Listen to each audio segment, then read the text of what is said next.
All right. Hello, everyone. Welcome back. Today's is going to be more on what the content of patch 2.6 would be, as well as some speculation, maybe here and there, and discussion around the Battle Pass. So I'm not going to dilly dally any longer. We're just going to jump right into this. You can see this, of course, in or at the Wuthering Waves Curve Games website. You can just type that in, it'll be there. Wuthering Waves version preview of 2.6, which is entitled, and aptly so, by Sun's Scourge and by Moon's Revelation. Beautiful title, by the way. Beautiful, beautiful. China, China, China. You know, look at that art. Peak art. Absolutely glorious art there. Ayuno looking like an absolute princess. And let's jump into the main quests. So by now, these are going to have rewards. We all know that. By now, we all know that. So the first main string of quests is going to be called Chapter 2, Act 8 by Sun's Burning Hand. Obviously, it's going to be Augustus' main quest line. And then second, ooh, I like the art in this one. I like how they captured her picture in this one. Very picturesque, if I do say so myself, right? It's going to be called, for Ayuno's quest or Iuno's quest, it's going to be called Chapter 2, Act 11 by Moon's Faded Light. Let's hope that the asteroid rewards there are going to be a lot, because we're going to need it for the upcoming resonators, for those who aren't going to pull, and maybe for those who are going to pull for Ayuna and Augusta in this patch. Obviously, we're going to have a little pick me up by Curve Games, giving away Radiant Tides and Forging Tides, and surprisingly, it's 10 each. I could be wrong on this, but I think this might be the most that they've given for a patch. Again, somebody correct me if I am mistaken. All right, we're going to get into that. Log into the game, guys. Log into the game. You're going to get this. You're going to need this. This is basically a one pull already for the weapon banner as well as the resonator banner. Sanguis Plateaus. We've seen how beautiful the biome was. Very picturesque scenery. Absolutely beautiful environment. It's gonna fry everyone's GPU, I think. Of course, I'm kidding, but like we've all seen the trailer. For those who haven't, go check it out. It's in the official Wuthering Waves page. Beautiful trailer. It shows a lot of insight into what we should expect for the future of Wuthering Waves, even at the current state. Beautiful, beautiful. That's all I can say. New echoes, new echoes. We have the False Sovereign. This is a boss that I think people are gonna be raving about, especially those in the community who are just cracked at, like those cracked creators making gameplay after gameplay, solo or trio, making builds or teams like that. There's gonna be one of those because the way his moveset is, it's more dynamic and it's more skill focused in that it requires the player to actually exert an amount of effort. If you've seen the clips of this boss, of this Tacit Discord, and it's a whispering core. It's a whispering core Tacit Discord, so expect that, you know, yeah, it's actually insane. It's insane. It conjures portals from whatnot, and then it just attacks you with swift attacks. Of course, it's parryable. It's gonna be an amazing hologram if they do make this a hologram. I hope they do. Corosaurus. Everyone is saying that this looks like a Glavenus. Yeah. It's really nice. Looks cool. Lady of the Sea, Mia, as much as it pains me to see her in this state, it's a tactical hologram as well at that. Yeah, so we have that. These three, by the way, are part of the Crown of Glory. Excuse me. Are the Crown of Glory three-piece set, which we'll get into later. We'll discuss that later. There are also Nightmare Echoes, new Nightmare Echoes. And I guess like Gulpuff, Chirpuff, both the feathered herons, the green and the violet cyan and violet purple heron one. We have Nightmare, Electro, and Aero Predators. It's decent. It's alright. Here's where it gets like really flashy. And I get this. I don't know if this is really toe and toe the reference that they're going for, but this is definitely a JoJo's Bizarre Adventure reference. Dio Brando, Zawardo. This is the world. This is JoJo reference right here because it's gold, and then it does the thing. You know, the Muda Muda thing. Absolutely fantastic. Karasaur, red Karasaur, looks nice. Probably will look nice in game 2. Definitely will look nice in game 2. Anyway, so this is where it gets interesting. We have a 3-piece set. 2 out of that. I think that this is the way forward. I think that Kuro Games has set the bar, or rather has set the way forward for Wuthering Waves. And this is what we could expect moving forward. 3-piece sets plus a mix of the 2-piece from what we've had prior to these implementations, starting from Frolova's patch. It's a welcome addition. It's really nice because it's cost effective. It respects the player's time. How so? Well, you can just take set pieces, 2-piece from a 2-piece Echo set from your previous sets and just slap them on together with this 3-piece set and call it a day, right? And I think that, like for example, Crown of Valor right here, we'll discuss the effects. It would absolutely be cracked on some resonators that we otherwise thought would not shine unless they have these new Sonata effects or new echoes. So let's read Crown of Valor. First of all, Crown of Valor, and we have Law of Harmony later. 3-piece set. Upon gaining a shield, increase the resonator's attack by 6% and crit damage by 4%. Those stats are already looking really spicy. For 4 seconds, this effect can be triggered once every 0.5 seconds. The interval is short, and it stacks up to 5 times. So we have a total of 6 multiplied by 5, that's 30% attack increase, and 4 multiplied by 5, 20% crit damage increase for 4 seconds. And it's renewable. Every 0.5 seconds you can just, restack it. If you don't attack for a certain amount of time, I think it'll just disappear, but you can always, it's so easy to stack back up again, given the 5.5 second interval, right?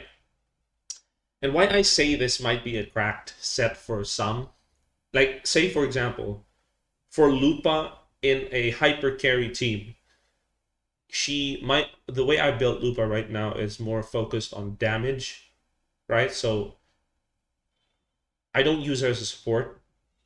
So some characters that were supports before might actually become viable DPSs, meta-wise, right? For those who don't care about meta, that's totally fine as well. That's a very respectable opinion.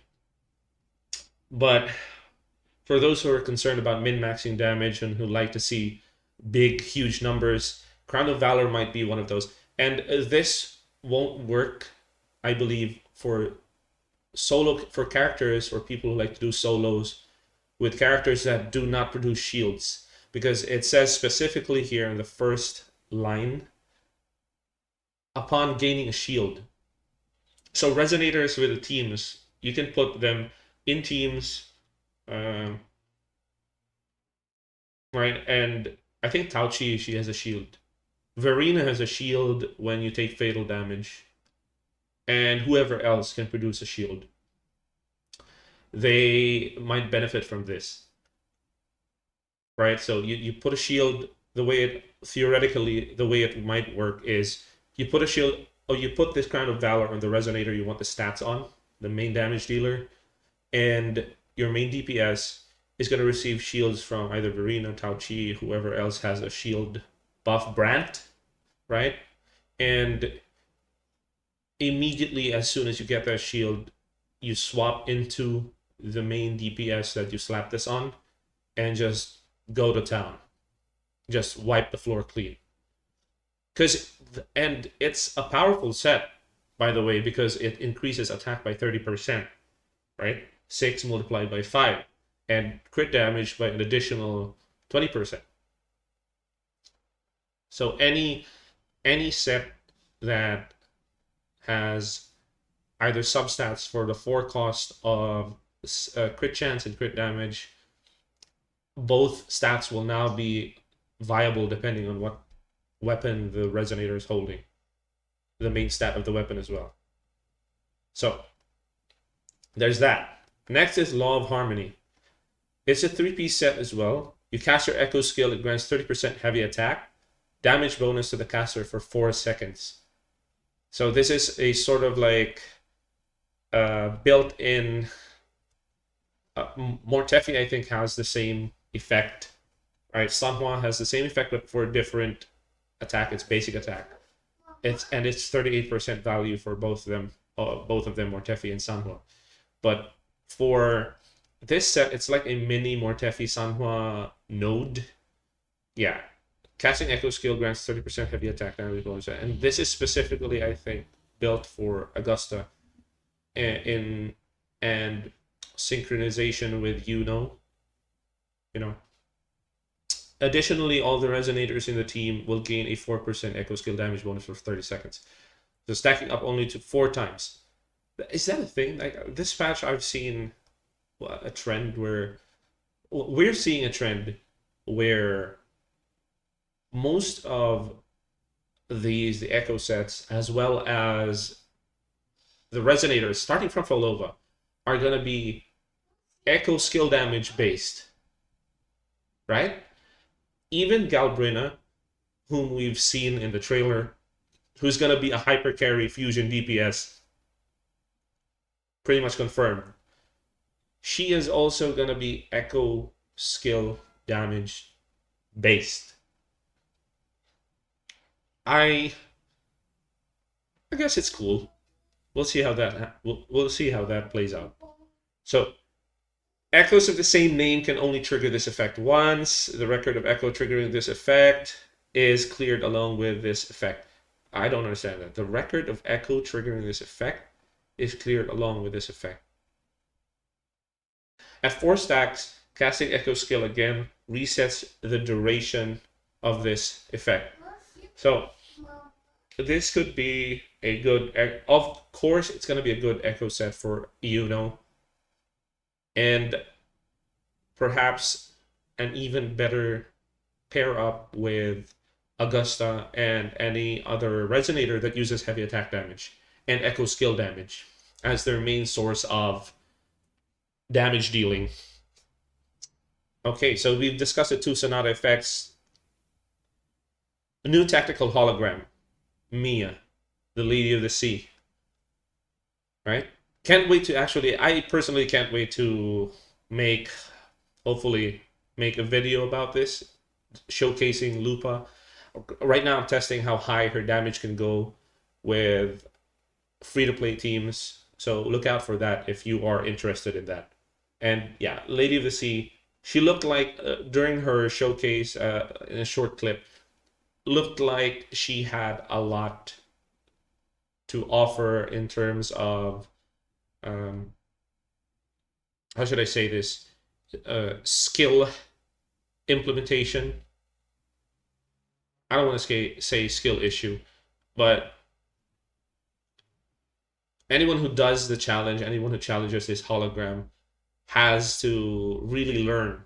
And I think future holograms from here on out, you can't just brute force it. I've tried sometimes, even now I'm struggling with Fleur de Lis, but like, yeah, maybe you can, maybe you can't. We'll see. But so far as we've seen, and her echo effect is insane as well, because it groups up like Yang Yang's echo effect, resonance skill, I mean. So that's the same effect that she does. You tap the echo, it suctions everything around, right? Slightly not as effective as Yang Yang's, I think. Optimizations to flight, obviously. So now we don't need to, what this means, TLDR, what this means is you don't anymore need to have an elevated space To do this, you can just tap the flight button and then you're gone, right? And there is a corresponding event to this in Jinzo, I think. Yeah, so there will be rewards as well. Updated permanent events. The main page and lineup page for the Fantasies of the Thousand Gateways event have been optimized. New metaphors have been added. That's what we saw in the video, which is the channel also, by the way, you can check that out.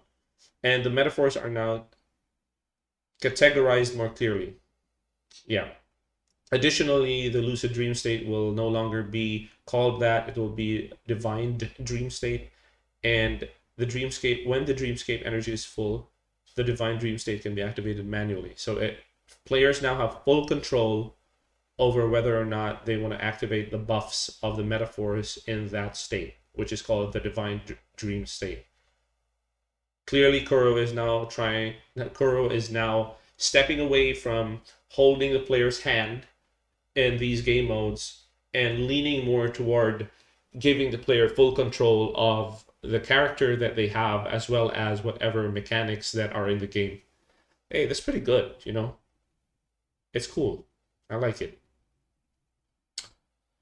Floor 3 and 4 have been added to the Hazard Tower and the TOA event with more rewards available. Additionally, the Overdrive Zone. Okay, so more rewards. Keyword there is more rewards available. Additionally, the Overdrive Zone will become available when the stable and experiment zones are cleared, without the need to clear the hazard zone first. The Burning Waves also. Yeah, so did they? I don't think they stated here. Okay, so without the need to clear the hazard zone first, the stable and experiment zones will be cleared as well. No, will become available. Yeah. Moving on, the Whimpering Wastes event has been updated. Instead of triggering at fixed enemy waves, Burning Waves can now be activated by accumulating Ember through combat actions. That's actually nice, because sometimes when I first tried the Whimpering Wastes when I was new, I was so frustrated that it had to be like at a certain wave before the buff activates and like helps me out. But this I guess makes it so that, and I guess this is still a sort of like holding the hand of the player or something, but it's a nice mechanic, I guess, because now it requires, now it doesn't require that much of effort. We'll see, right? There's still the buff that looks like the Pirate's Head thing that will give electro damage, that will do electro damage every 6th heal. That was an insane buff, by the way, for the WuWa. So we'll see how this ties into that. Instead of triggering at fixed enemy waves, it will now be activated. Okay. Blah, blah, blah. Added the record sync feature to TOA and Whimpering Wastes. Each cycle refreshes will now... Oh, okay, this is it. Each cycle refreshes will now automatically clear certain floors based on the progress made in the previous cycle. So for details about the specific rules, please stay tuned for official announcements. Yeah. So it's no longer going to be as laborious as I said not before. It's no longer going to be as tedious to do as we had before. Right? Optimized exploration experience. Mineral collection spots will be marked on your map. And the detection range of the loot mapper, which we've seen in the clip in their release reveal of 2.6, has been extended.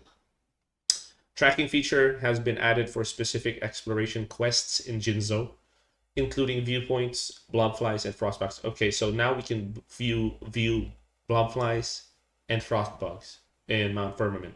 Blobflies in Jinzo and frostbugs in Mount Firmament. You can now track them from the exploration progress page. Okay, that's good. That's good. Because before you had to manually find the blobflies, right?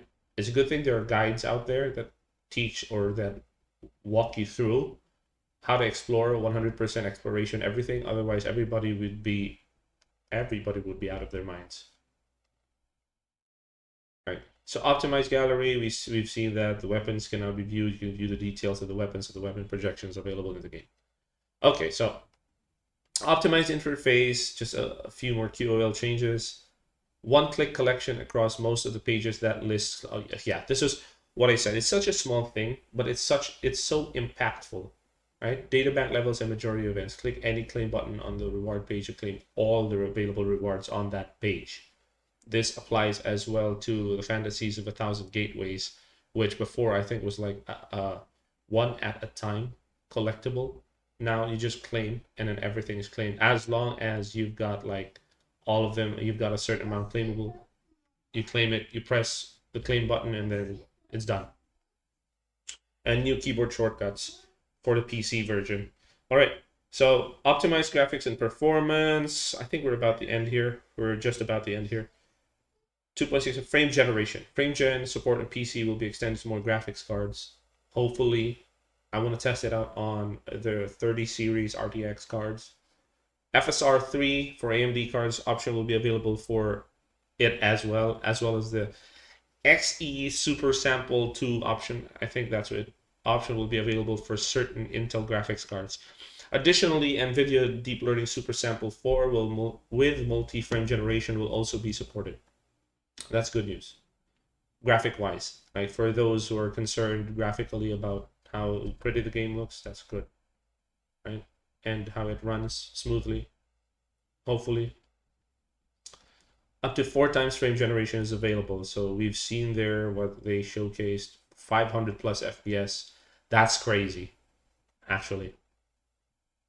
Please refer to the upcoming official announcements for more details. We will. And I think that's just about it. The art again, we have the new resonators. We've got upcoming featured resonator con. This is they're not making it easy on us, guys. They're not making it easy on us, because then you have Augusta and you have Carlotta Best Girl, who is going to be featured in the banner of Augusta. She was initially my best pick to pull for, and then I missed her, and then I had to settle for Lupa. But it's still all right, I guess. Yeah, but for those who want Carlotta, of course, here she is. Very simple to pick up, very easy. It's a no-brainer. She's basically, and this might sound derogatory, but she's brain dead. But she is hard to master. But she's new player friendly. She's really good. Bottom line. And we have, I think, Shorekeeper as well. Oh yeah, well deserved, because she got like a 10-day banner run, I think, on her first release. I'm not sure. And then we have the second phase, which is phase across times waxes and wanes. Wow. Referring to, of course, the moon, right? The waxes and the wanes. Through verses and rhythms, Chiakona is going to have a banner rerun as well. So those interested in getting our red-haired bard, she's going to be available. New weapons, Thunderflare Dominion, Moongazer Sigil, which look very, very good. Look absolutely crazy. This one, we're going to get into this a bit.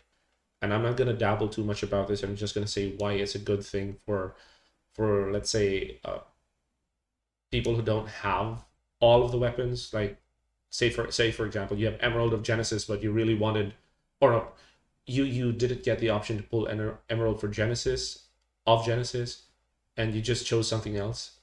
The weapons here are still good. We'll discuss that later. We also have Carlotta's Last Dance. For those who want this for Chisia, it's actually a really good option, and for Alto, really cracked option. And then this, we don't mind that. Woodland Aria for Chiakona. Yeah, this Gauntlet weapon looks so good. And the Thunderflare Dominion as well. So yeah, that's basically it. We have special events as well. Hunt of Ash and Steel, which are exploration quests. We have 2 exploration events, right? 1 area exploration and 1 featured. And we have the Memory Travelogue, which is Prince of Plateaus, which is the photo collection event. And this one has good rewards as well. Tidal Defense Simulation, good break from the usual in Wuthering Waves. So it's basically a Tacit Discord TDTD. A Tacit Discord Tower Defense. TDTD. TD. Gifts of the Hunt, 7-day login event, Radiant Tides, as well as Forging, the green and the yellow tides. Marks of the Wild, which is puzzle events. This is, we've seen that. Moonlit Revelation, all of this, Beyond the Waves, Renacida exploration event again. Also 3 exploration events. And then we have the Wind Rider Project, which is like a sort of event for Jinzo, the testing of the flight exploration tool in those regions, Black Shores as well. And back to Solaris, which I do not know what this is about. But that's it. And for the battle pass, I'll just try to make this quick so that it does not consume any more time. We have the sword. The reason why I say that this is good because of the substats. Before we didn't have these for the previous battle passes. I mean, they were decent, but I wouldn't say they were great either. But this one, it looks to me like this sword, because of the stats, the base stat is 412. That's not bad, right? It touched the 400 mark. And this is where we get into the nitty gritty crit rate. Because the max crit rate for a 5-star, I think, is 24-ish, I think, right? And we have this battle pass weapon, which is just shy of 4%. It's nice. This is a nice consideration. And we have the ranks and the effects, right? The R5, R1, 2, 3, 4, 5. So it, as soon as you cast Liberation, it increases your attack by so and so percent up to 23, from 7.2 to 23%, and grants 10, anywhere from 10.8% to 34.5% resonance liberation damage. So for resonators, like perhaps Sanhua is gonna like this. She has resonance skill and resonance liberation damage, and anyone else like her, 4-star, 5-star, I forget. I won't get into the details. You know who those characters are, who your favorites are. Those are the stats. For the Broadblade as well, the Orient Zenith. Oh, the first one's called Feather Edge, by the way. Orient Zenith, a Broadblade. We have the base stats. We have, again, it hits a 400. And crit damage, again. It's just sitting there. They didn't put it below 40. It's sitting exactly at 40. Or 40.5 to be very, very exact. And the effect would be, of course, Liberation again, increases attack again, and heavy attack damage bonus this time. All right, so the other one was, and I think this is because of Augusta, but the other one was Resonance Liberation damage bonus as a second effect, attack percentage increase as a first, and this one has the same first effect, attack percentage increase, and heavy attack damage bonus on the second part. Right.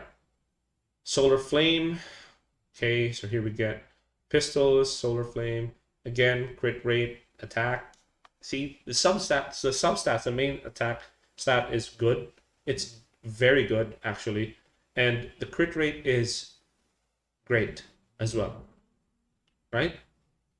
For a battle pass weapon, it's more than decent this time. Synchronization rank, R5, R1 to R5. Basic attack damage or heavy attack damage increases attack by so and so up to like 7.2, and it stacks up to 4 times, and heavy attack damage bonus as well for 7 seconds, right? So 4 times triggered every 1 second. Again, substat wise, it's really good. Ether Strike, crit damage. Oh, wow. These gauntlets, they're crazy. Yeah, so casting Resonance Liberation increases attack by 7.2%, as well as 11. Okay, so this is the R1 to R5. Again, Resonance Liberation increases attack by so-and-so values up to 23%, and grants these values 10.8 up to 34.5% in Resonance Liberation damage bonus for 15 seconds. So it's a nice crit damage option for gauntlet users. Zani maybe thinking that, but her weapon. If you just have her weapon, just go for her weapon.